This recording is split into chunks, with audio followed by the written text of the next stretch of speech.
Alhamdulillah sehat. Iya, Saya juga alhamdulillah, sehat. alhamdulillah Ibu. Alhamdulillah. Nah ini kita melanjutkan wawancara kita tadi Ibu. Oh, yes, Biar ya. beda suasana ini di luar. Ya. Outdoor, Bu. Yes. Yeah. Ibu, saya akan meningkatkan aspek kompetensi manajerial saya, di mana AKPK saya yang harus saya capai adalah mampu menggunakan media teknologi, informasi dan komunikasi Yeah. TIK untuk meningkatkan kualitas pembelajaran peserta didik di kelas. Yeah. Yang ingin saya ketahui Ibu, apakah di sekolah Ibu menggunakan media teknologi informatika dan komunikasi TIK untuk meningkatkan kualitas pembelajaran peserta didik di kelas? Ya, saya jawabannya iya, Bu. Jadi di sekolah kami kegiatan pembelajaran di kelas itu menggunakan teknologi informasi dan komunikasi. Apalagi di masa pandemi ini pemanfaatan teknologi ini dituntut untuk bisa menunjang kegiatan pembelajaran jarak jauh. Selain itu untuk sarana prasarana juga kita siapkan. Kebetulan untuk tahun ini kita juga menambah inventaris kelas dengan membeli beberapa LCD supaya teman-teman guru yang mengajar di kelas nanti bisa memanfaatkan itu untuk kegiatan pembelajaran dengan basis TIK tadi. Selain itu juga teman-teman guru kita bekali dengan platform yang bisa dimanfaatkan untuk pembelajaran, misalnya Microsoft Office 365. Jadi teman-teman guru alhamdulillah di sini sebagian besar sudah memanfaatkan platform itu. Itu sebagai cerminan bahwa di sekolah kami itu sudah memanfaatkan TIK untuk kegiatan pembelajaran di kelas. Nanti kalau kita ini membutuhkan video-videonya, kegiatan-kegiatan rekod pembelajaran virtualnya nanti bisa kita sampaikan. Seperti itu, Bu. Oh ya, bagus sekali Bu Yanti. Ternyata SD Kemasan 2 sudah menggunakan media TIK ya, dalam pembelajaran peserta didik di kelas. Namun saya ingin bertanya lagi Bu, apakah semua guru di sekolah Ibu itu mampu menggunakan media teknologi informasi dan komunikasi TIK itu? Begitu. Jadi begini Bu, tidak semuanya guru menguasai ya, tidak semuanya guru bisa memanfaatkan. Tetapi kan kita bisa sharing. Artinya apa? Ketika guru-guru kita itu ada yang belum mampu memanfaatkan, ada teman-teman lain yang siap untuk membantu. Misal guru kelas 1 kami, mungkin secara penguasaan teknologi tidak terlalu mendalam begitu ya, tetapi ada teman-teman staf misalnya TU atau OP itu yang siap selalu membantu pelaksanaan kegiatan itu untuk bisa memanfaatkan teknologi juga. Selain itu juga misalnya untuk kelas 2 itu juga dibantu. Jadi memang tidak semuanya, kalau di persentase sekitar 20-25% guru kami memang belum bisa memanfaatkan, tapi mereka tidak menutup diri untuk tidak belajar begitu. Kalau mereka tidak mampu untuk melaksanakan sendiri, mereka akan mencari bantuan dari teman-teman yang lain. Dan alhamdulillah teman-teman yang sekiranya bisa membantu selalu mensupport juga. Seperti itu. Jadi ketidakmampuan itu bisa ditutup dengan saling sharing itu tadi. Tapi memang untuk beberapa guru itu sudah cukup mahir, saya mengatakan sudah cukup mahir karena memang bersedia untuk belajar dan terus mengupdate diri untuk mempelajari teknologi yang ada sekarang. Apalagi di era pandemi ini, pembelajaran jarak jauh itu juga sangat menuntut untuk bisa memanfaatkan teknologi yang ada. Jadi itu tadi. Ya, berarti dengan tutor sebaya seperti itu. Ya, salah seperti satunya itu. dengan tutor sebaya. Kemudian kita juga punya komunitas KKG, di mana kegiatan KKG-nya juga menyesuaikan dengan situasi yang seperti ini. Itu juga ada pelatihan untuk membuat evaluasi dalam bentuk form, bisa Google Form, bisa pakai Microsoft Form begitu. Kemudian juga diperkenalkan juga media presentasi dengan model MSW itu yang punyanya Microsoft juga. Jadi itu media presentasi yang menarik yang bisa digunakan untuk membuat presentasi pembelajaran. Baik gambar maupun video. Gambar video juga bisa langsung. Kalau untuk anak-anak mungkin masih kesulitan misalnya di embed ke drive-nya, tetapi guru-guru kami sudah memahami itu dan bisa memanfaatkan. Gitu. Luar biasa. Guru-guru begini Bu, semangat terus gitu. Ya alhamdulillah kami semangat. Tetapi tentunya tidak sempurna Bu, kita itu tidak sempurna. Dari setiap kegiatan itu kan pasti ada hal-hal yang kurang. Nah itu juga tidak menutup kita untuk mengakui kekurangan itu. Jadi jangan sampai seolah-olah sempurna bagus itu ya enggak 100% lah. Tetapi dari sisi kelemahan itu seperti yang wawancara kita sebelumnya, bahwa setiap kegiatan yang direncanakan pasti ada evaluasi berkelanjutan. Dan evaluasi itu tidak untuk mencari kesalahan, tapi bagaimana meningkatkan kegiatan berikutnya itu bisa refleksi. Ya, satu sebagai refleksi bisa meningkatkan, memperbaiki, meningkatkan. Kalau sudah baik kan terus ditingkatkan, meningkatkan kegiatan-kegiatan berikutnya. Ya, terima kasih Ibu tadi sudah memberikan wawasan. Itu tadi sudah menyangkut strategi Ibu untuk mengatasi pemanfaatan TIK di SD Kemasan 2 tadi. Ya, jadi saya tegaskan mungkin strateginya memang kita membekali guru-guru memanfaatkan platform tertentu. Misalnya juga ada yang menggunakan Zoom. Ini saya perkirakan sih anak-anak mungkin di awal-awal juga merasa canggung ya. Dia lebih concern di medianya, di platformnya, di Zoom-nya, malah nggak memperhatikan pembelajaran kontennya apa. Tetapi itu kan terus dilatihkan. Anak-anak akhirnya terbiasa, udah mulai terbiasa dengan platform itu. Jadi nanti sudah mengenal ke konten materi yang disampaikan guru. Kebetulan guru juga sudah bisa share screen gitu. Jadi materi-materi yang dibuat PowerPoint itu bisa di-share ke anak-anak.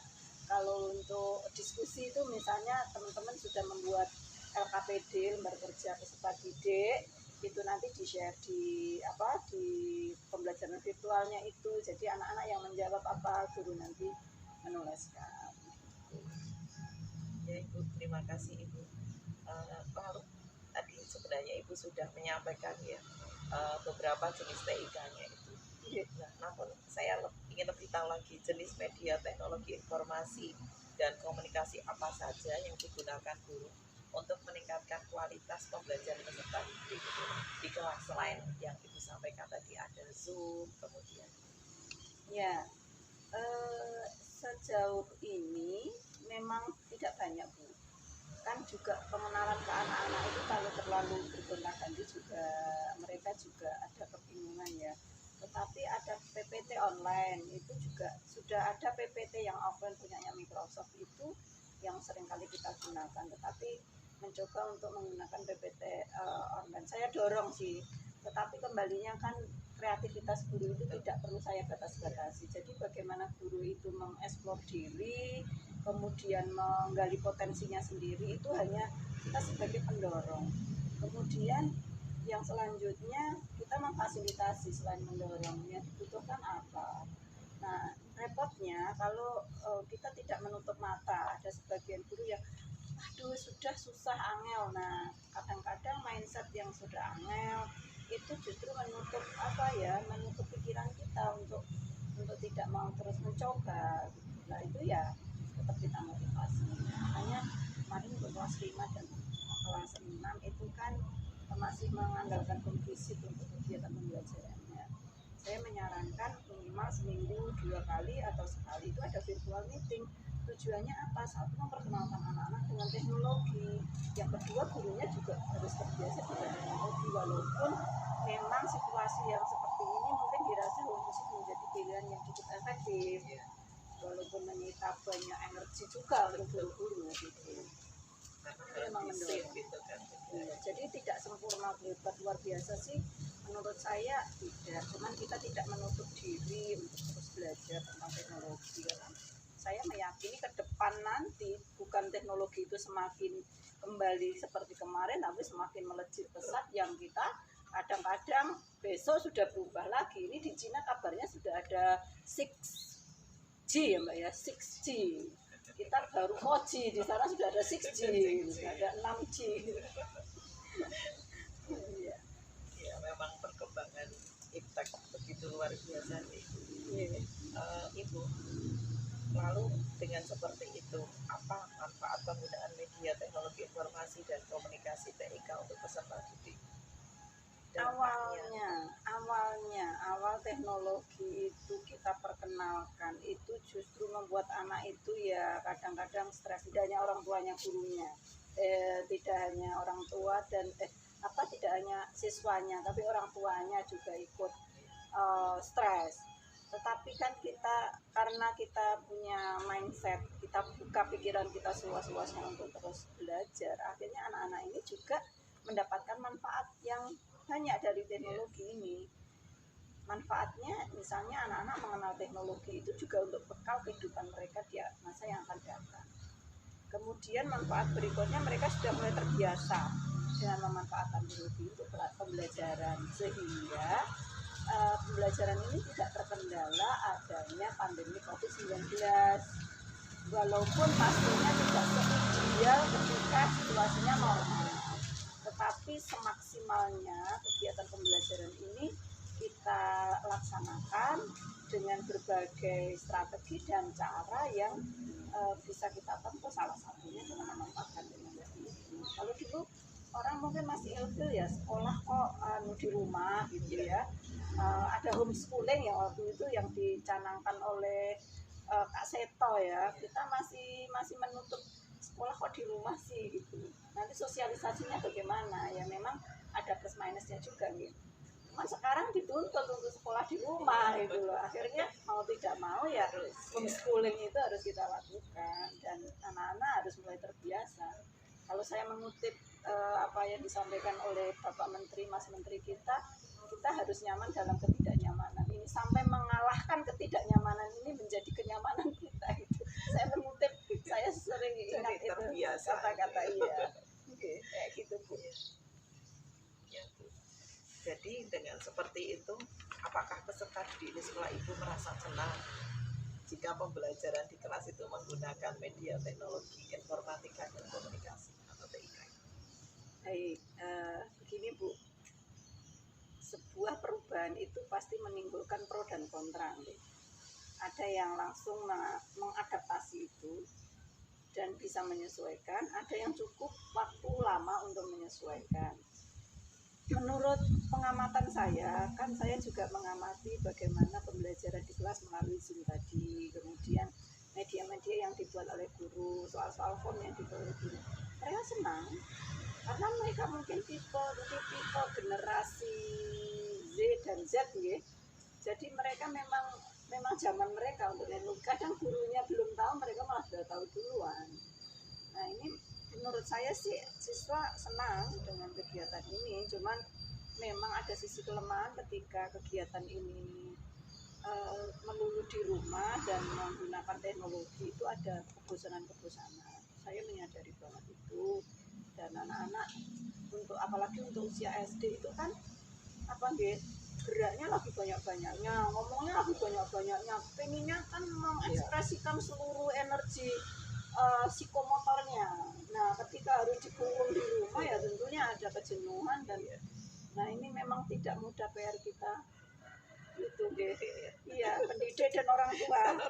Iya, jadi senangnya senang, cuman harus kita ini terus gali terus inovasinya apa ya biar anak-anak nggak bosan gitu. Kalau pas awal-awal pengajaran pakai Google Form gitu ya seneng, nanti berapa minggu atau 1 bulan gitu ya nek nggarap pakai terus ya udah ya harus ada inovasi lagi apa, terus berinovasi supaya well-beingnya itu ya, well-beingnya siswa itu dapat gitu. Yang susah bagaimana well-being itu ya.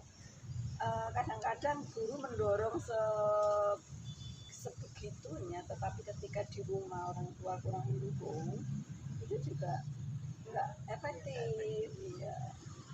Ya intinya intinya semaksimalnya Bu. Kalau kita semaksimalnya, kalau sudah bikin stres ya udah jangan diterusin dulu, nanti dicoba Iya. lagi. Sabar gitu ya. Ya Ibu, terima kasih sudah memberikan wawasan buat saya tentang penggunaan media teknologi informasi komunikasi TIK untuk meningkatkan kualitas pembelajaran peserta didik di kelas, khususnya di SD Kemasan 2. Ini ada pertanyaan yang sebenarnya di luar ini, Bu, tapi tetap masuk gitu. Iya, gimana Bu? Iya, ini Bu, seberapa pentingkah pembelajaran teknologi informasi di SD Kemasan ini sebagai upaya untuk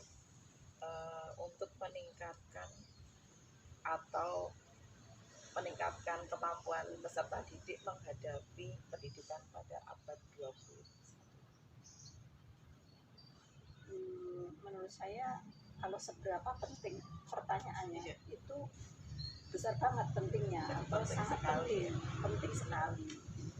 Yaitu tadi di awal kami menyampaikan bahwa perkembangan teknologi itu bukan semakin mundur, tapi akan semakin terus berkembang, bahkan tidak menunggu hitungan tahun atau bulan. Kadang-kadang hitungan minggu, bulan itu sudah berubah teknologi itu. Jadi teknologi ini sangat penting untuk menunjang pembelajaran di sekolah kami dan mungkin juga di sekolah-sekolah lain Bu, karena yaitu tadi tuntutan 4.0. sekarang katanya sudah ada 5.0. Nah kita itu kalau nggak mengikuti secara juga ini ketinggalan, maka penting. Kalau pertanyaannya seberapa penting, itu sangat-sangat penting karena mereka akan selalu dihadapkan dengan teknologi. Ke depan itu teknologi akan semakin pesat. Kalau mereka tidak dianggap ini tidak penting, ya mereka akan tergilas oleh zaman, seleksi alam nanti. Jadi ya, penting ya. penting sekali. Nah, kalau seperti itu tadi ketika bahwa penting sekali gitu ya. Lalu apakah perlu adanya penambahan pelajaran muatan informatika pada kompetensi dasar di jenjang SD untuk menyiapkan generasi muda menghadapi era digital di abad 21? Perlu banget. Jadi dimasukkan kurikulum. Iya, dimasukkan kurikulum, bisa include pada pembelajaran yang ada, atau mungkin untuk melatih skillnya biar punya kompetensi di pemanfaatan teknologinya, perlu ada mapel sendiri, mapel TIK. Nah, ketika ada mapel TIK kan belajarnya tentang cara pemanfaatannya. Implementasinya kan nanti dimanfaatkan untuk pembelajaran tema apa, untuk mata pelajaran apa. Jadi menurut saya sangat penting untuk ada kurikulum yang khusus untuk TIK. Semoga nanti ini didengar oleh kedua KSD. Iya, Priyanti, begitu banyak ini pengetahuan, wawasan yang Ibu sampaikan tadi, sehingga tentunya nanti semoga saya bisa mampu menggunakan media teknologi informatika dan komunikasi TIK untuk meningkatkan kualitas pembelajaran peserta didik di kelas di SD saya nanti misalnya, sehingga aspek kompetensi manajerial saya bisa meningkat. Amin. Ya, terima kasih Ibu. Ya, yang tadi yang perlu diingat harus open-mind gitu ya, jelas ya, menerima segala perubahan dengan segala konsekuensinya dan kompetensi yang ada.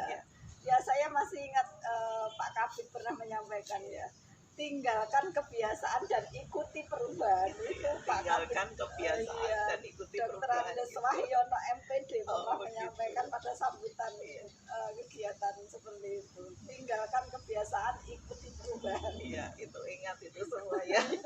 Dan laksanakan. Ya, terima kasih Bu Yanti atas waktunya. Sama-sama Bu Teni. Terima kasih banyak atas wawasan yang diberikan kepada saya. Mudah-mudahan bermanfaat, tapi saya yakin sebagai closing statement saya yakin ilmu itu kalau hanya didengar itu tidak akan bermanfaat.